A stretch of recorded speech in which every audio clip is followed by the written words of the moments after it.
ሰላም እንደምንሰንብታችኋል የተወደዳችሁ ተመልካቾቻችን በሳምንቱ በጣቢያችን ከተላለፉ ዜናዎች መካከል አበይት ያልናቸውን መራርጠን ይዘንላችሁ ቀርበናል። አብራችሁን ቆዩ።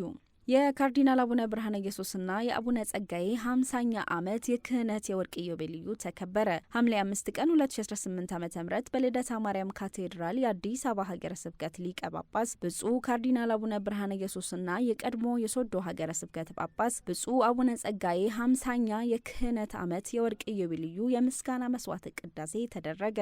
ብፁዓን ጳጳሳቱ በ1968 ዓ.ም ነው የማዕረገ ክህነትን በመቀበል ቤተክርስቲያንን በክህነት ማገልገል ጀመሩት። ካርዲናል ብርሃነ ኢየሱስ በክህነት ዘመናቸው አዲስ አበባን ጨምሮ በጅማ ቦንጋና ነቀምት ሀገረ ስብከቶች በማገልገል በጵጵስናና ካርዲናልነት ዘመናቸውም ኩላዊት ቤተክርስቲያንን አገልግለዋል። በተመሳሳይ ብፁዕ አቡነ ጸጋዬ ቀነኒ በክህነት ዘመናቸው የአዲስ አበባ ሀገረ ስብከት እንደራሴ በመሆን በርካታ ሐዋርያዊና ማህበራዊ ስራዎችን በመስራት በሶዶ ሀገረ ስብከት የጵጵስና ዘመናቸውም አገልግሎታቸውን በማስፋፋት ቀጥለዋል።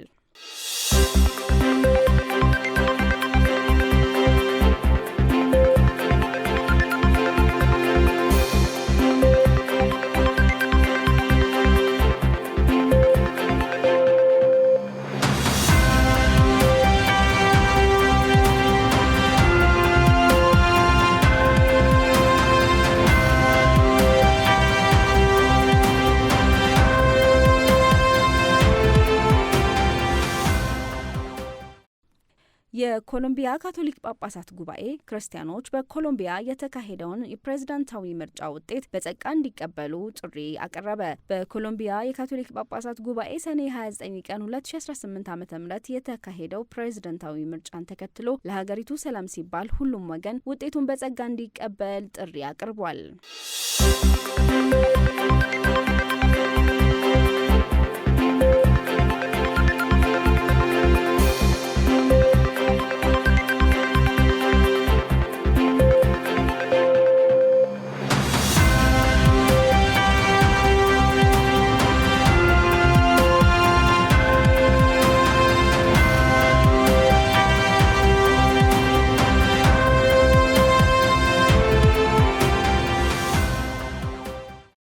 የቅድስት ሥላሴ ዓመታዊ ክብረ በዓል በድምቀት ተከበረ። በኢትዮጵያ ካቶሊካዊት ቤተክርስቲያን በአዲስ አበባ ካቶሊካዊ ሰበካ በደብረ ዘይት ቢሾፍቱ የቅድስት ሥላሴ ዓመታዊ ክብረ በዓል ሐምሌ 7 ቀን 2018 ዓ.ም በቅድስት ሥላሴ ቁምስና የአዲስ አበባ ሀገረ ስብከት ተሰያሚ ሊቀ ጳጳስ ብፁዕ አቡነ ተስፋ ሥላሴ ካህናት፣ መነኮሳት፣ ደናግላንና ምዕመናን በተገኙበት በድምቀት ተከብሯል።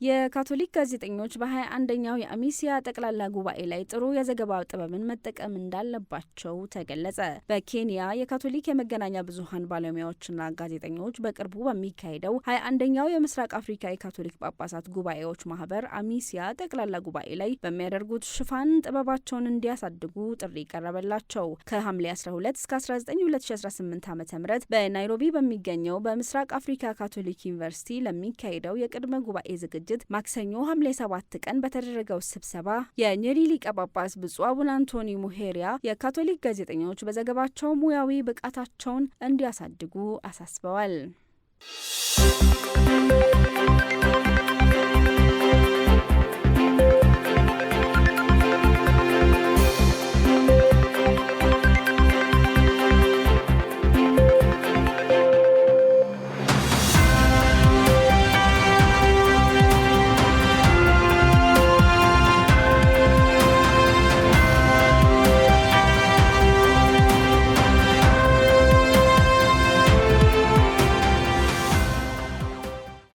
የኢትዮጵያ የእምነት እናቶች ሀገራዊ ፈውስና ሰላም ለማምጣት የ3 ቀናት ብሔራዊ የጾምና የንስሐ ጸሎት ጠየቁ።